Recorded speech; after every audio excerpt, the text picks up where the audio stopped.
안녕하십니까. 교과서 읽어주는 남자 김영선입니다. 오늘 서양사 세 번째 시간이고요. 오늘 주제는 게르만족, 프랑크 왕국, 노르만족, 중세 봉건사회 이런 키워드를 중심으로 가보도록 하겠습니다. 자, 오늘 보시면 그 게르만족의 이야기가 쭉 나올 거고요. 거의 게르만족 위주의 이야기가 쭉 나올 겁니다. 그래서 다른 민족 이름이 나오더라도 어지간하면 다 게르만족의 일종이다. 요 정도로 생각을 해주시면 되겠습니다. 자, 먼저는 서양사에서 여러분들 지난 시간에 우리가 로마가 멸망하는 것까지 봤잖아요. 자, 게르만족의 이동부터 내용을 이어가 보도록 하겠습니다. 자, 당시 내용을 좀 보도록 하겠습니다. 자, 배경 볼게요. 자, 게르만족의 인구가 증가하면서 농경지가 점차 부족해졌고요. 남부에서는 로마 제국이 점차 약화되고 있는 상황이었습니다. 그러다가 이 유럽의 동쪽 지역에서 4세기 후반에 이 훈족이 이동해 오는데 여기에 밀려서 게르만족의 일종이었던 서고트족이 서로마 영토 안으로 이동하게 됩니다. 일종의 도망 같은 걸 한 거죠. 자, 근데 서로마 영토 안으로 들어오면 안 되는 줄 알았는데 다른 게르만족들이 이것을 보고 이게 되네? 라는 생각이 들면서 우후죽순 너도 나도 서로마 영토 내부로 이동하게 되었습니다. 자, 그러면서 서로마 곳곳에 다양한 게르만족이 정착하게 됐고요. 로마 제국은 이들을 용병으로 만들게 됩니다. 더 이상 로마를 지키는데 자기 스스로 피를 흘리지 않겠다.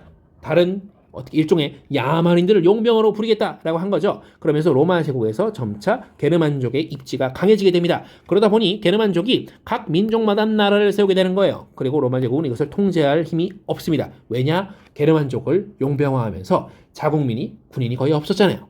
그러다가 게르만족 출신 용병대장인 이름 기억하시죠? 바로 오도 아케르에 의해서 서로마가 멸망되게 됩니다. 결국 이런 식으로 로마가 멸망했고요. 자, 그리고 나서 나온 게 여러분들 프랑크 왕국 얘기가 되겠는데, 프랑크 왕국은 두 번의 왕조를 기억해 주셔야 돼요. 첫 번째 메로베우스, 두 번째 카롤루스인데요. 굳이 중요성을 따지자면 카롤루스이긴 하지만 그래도 둘 다 알아두셔야겠습니다. 자, 성립 내용 보겠습니다. 메로베우스 왕조부터 볼게요. 자, 국왕 클로비스라는 사람이 있었고요. 5세기 말에 왕조를 개창했고요. 그리고 로마 가톨릭으로 개종했습니다. 로마 가톨릭은 아타나시오스파, 니케아 공의회 기억나시죠? 니케아 공의회에서 정통교리로 인정받았던 그 아타나시오스파가 바로 로마 가톨릭입니다. 이것으로 개종했다. 그럼 다른 게르만들은 아리우스파였거든요. 여러분들, 이 아타나시오스파로 개종했다는 것은 이 프랑크족 게르만족의 일족이에요. 이 사람들이 로마인과의 융합이 더 용이해졌다는 겁니다. 그래서 왕국 발전의 토대를 마련할 수 있었고요. 그리고 나중에 유럽 세계 중심 세력이 될 수 있는 그런 발판을 마련했다라고 볼 수가 있겠죠.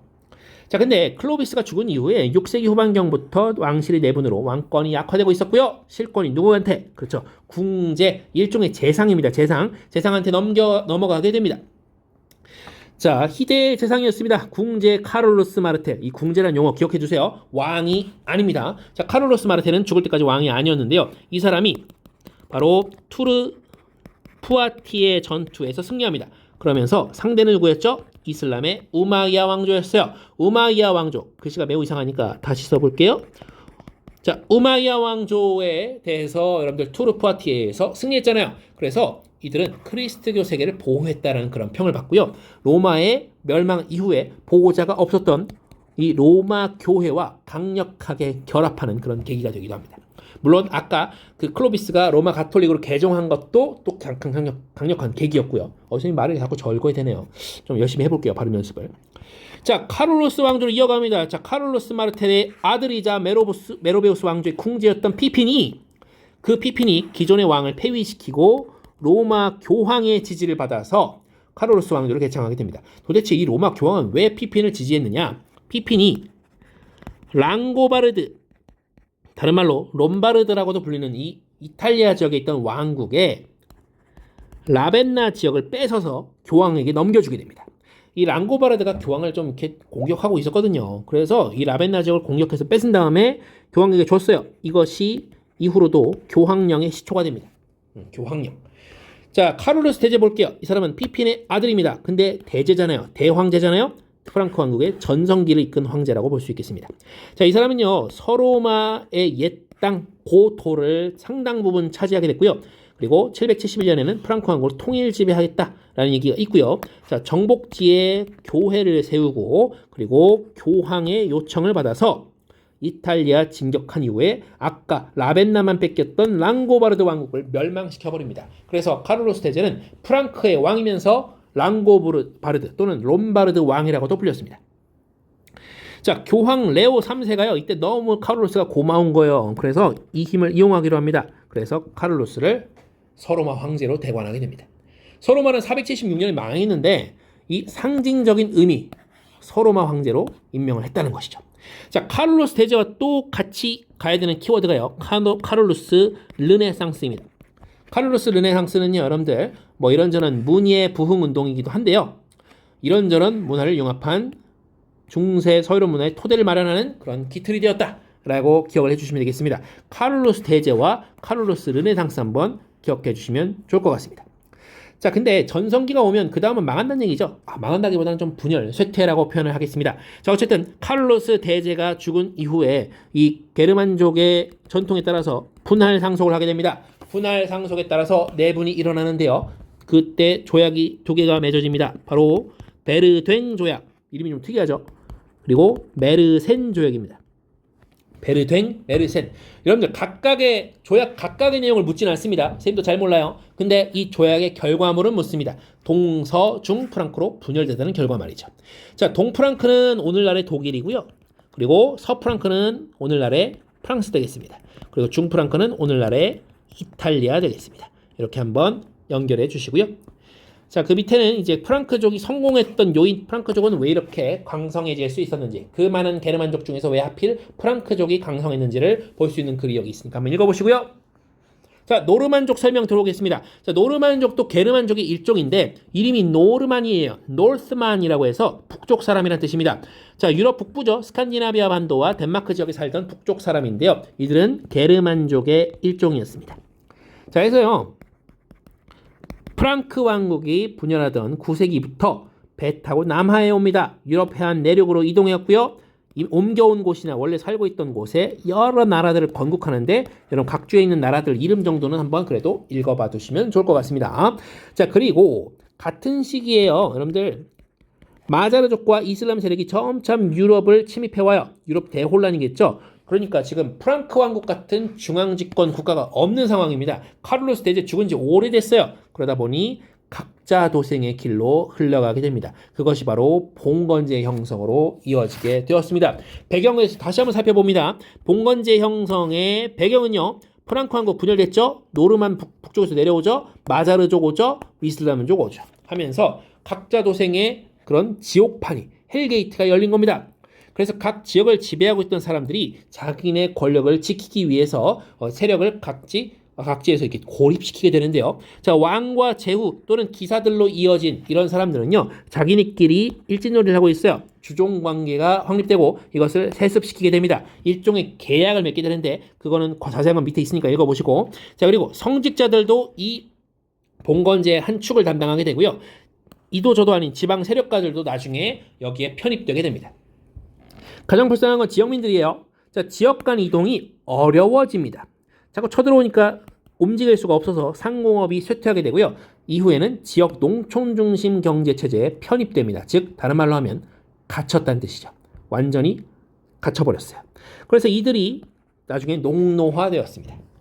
자, 밑에 보시면요, 여러 가지 글이 있는데요. 쭉 읽어보시면 뭐 쌍무적이라든지 아니면 뭐 불이권이라는 용어 한번 읽어보시면 좋을 것 같고요. 그리고 봉신의 경제적 의무, 삼포제 이런 내용도 읽어보시고요. 그리고 그 농노와 노예는 어떻게 다른지 그런 것도 내용이 써 있으니까 한번 읽어보시면 좋을 것 같습니다.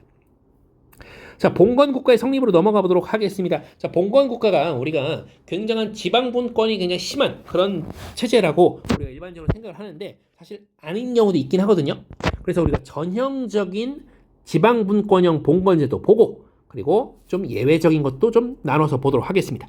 먼저 내용 보시면 서프랑크 좀 볼 건데 나중에 프랑스가 되는 그 서프랑크 되겠습니다. 자, 카를로스 왕조가 단절된 이후에 봉건제가 심화되면서 즉 지방분권화가 점점 심해지면서 재훈이 성직자니 하는 양반이 아니죠. 이런 사람들이 파리의 백작이었던 위그 카페, 사람 이름이 카페예요. 위그 카페를 왕으로 추대합니다. 그래서 이 당시에 이것을 카페 왕조라고 부르게 됩니다. 10세기 말에 카페 왕조가 들어서게 됐는데 문제는 뭐냐? 왕이 파리와 그 주변만 지배력을 행사하거든요. 그래서 심지어 왕보다 영지가 넓은 제후들도 있었습니다. 예를 들어서 노르망디 공작이죠. 전형적인 지방분권형 봉건제를 보여주고 있습니다. 자, 또 다른 사례 보겠습니다. 자, 동프랑크, 나중에 독일 되는 그 동프랑크인데요. 세력이 큰 제후들이, 즉 대제후들이 작센 왕조를 유지하고 있었는데 희대와 같은 왕이 혜성처럼 등장합니다. 바로 오토 1세 되겠습니다. 자, 오토 1세가요. 레히펠트 전투를 통해서 마자르와 슬라브족의 침입을 저지하게 됩니다. 그리고 영토 확장도 했어요. 엘베강 너머로. 그리고 이탈리안 내란을 진압해서 당시 교황이었던 요한 12세가 교황이 로마 황제로 대관합니다. 아까 800년 때는 그 서로마 황제로 뭐 했다면서요. 근데 여기 이때는 이제 그냥 로마 황제로 들이미는 겁니다. 이것이 이후에 신성 로마 제국의 기원이 되었다라고 합니다. 그런데 오토 1세 이후에 나왔던 황제들은 혹은 왕들은 별로 그렇게 영향력 없었다고 봐야 돼요. 그래서 그래봤자 지방분권형 봉건제였다. 이 정도로 정리를 하고 넘어가도록 하겠습니다. 그런데 여러분들 잉글랜드는 그 경우가 좀 다릅니다. 자, 당시에 잉글랜드 지역에 앵글로와 섹슨족을 중심으로 해서 이들도 게르만족이에요. 이들을 중심으로 한 7개 왕국이 존재했는데 9세기 이후에 여러분들 누가 와요? 그렇죠. 노르만이 옵니다. 그 중에서도 그 정보광 윌리엄이라는 인물이 있었습니다. 이 윌리엄은 원래 노르망디 공작이었어요. 어디서 봤죠? 그렇죠. 여기 있었던 왕보다 영지가 넓은 그 제후, 거기에 그 후손이었겠죠. 자, 노르망디 공작이었던 윌리엄이요. 헤이스팅스 전투라는 사건을 통해서 잉글랜드를 완전히 장악하게 됩니다. 그리고 나서 잉글랜드 지역에 노르만 왕조를 개창하고요. 강력한 왕권을 기반으로 한 봉건제를 실시합니다. 여러분들 왕권이 강력하다는 것과 봉건제라는 단어가 사실 같이 병립하기가 어려운 그런 단어임에도 불구하고 대단히 모순적임에도 불구하고 이러한 봉건제를 실시했습니다. 영국 땅은 다 모두 왕의 땅이고 잉글랜드 교회도 전부 내 말 들어야 되고 제후들 모두 왕에게 충성서약을 해라 라는 겁니다. 여러분들 원래 일반적으로 봉건제라는 거는요. 1번이 있고 2번이 있고 3번이 있고 순서가 있잖아요. 근데 일반적인 봉건제는요. 1번과 2번의 관계가 있어요. 2번과 3번의 관계가 있습니다. 그러나 1번과 3번의 관계는 없어요. 이런 식으로 분절적으로 되어 있는 게 바로 일반적인 그런 당시의 봉건제였는데 정보광 윌리엄은 이놈이나 저놈이나 내 제후의 밑에 있는 또 다른 제후더라도 나한테, 즉 왕인 나한테 와서 충성서약하라라고 강요합니다. 그게 바로 솔즈베리의 서약 사건이에요. 그리고 또 뭘 얘기하냐면 야, 너 그동안 세금 어떻게 걷었니? 라고 하면서 토지대장을 만들라고 합니다. 그 토지대장 이름이 바로 둠즈데이 북 되겠습니다. 이름이 좀 무시무시하죠. 그렇죠?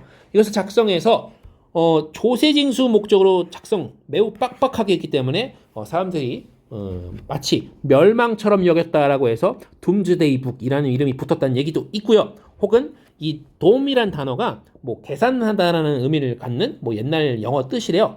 뭐 그런 썰도 있습니다. 뭐가 정확한지 모르겠지만 어쨌든 간에 이 둠즈데이 북은 매우 빡빡한 기준으로 조사 작성되어서 중앙집권화의 토대를 마련하는데 크게 기여했다. 해서 대단히 모순적으로 보이지만 중앙집권화된 봉건제를 보여주는 사례가 바로 잉글랜드 되겠습니다. 하지만 여러분들 일반적으로 우리가 중세 서유럽 봉건제라고 하면 거의 이 서프랑크의 사례를 말씀해 주시면 되겠습니다. 오늘 수업 여기까지 하도록 하고요. 대단히 고생 많으셨습니다.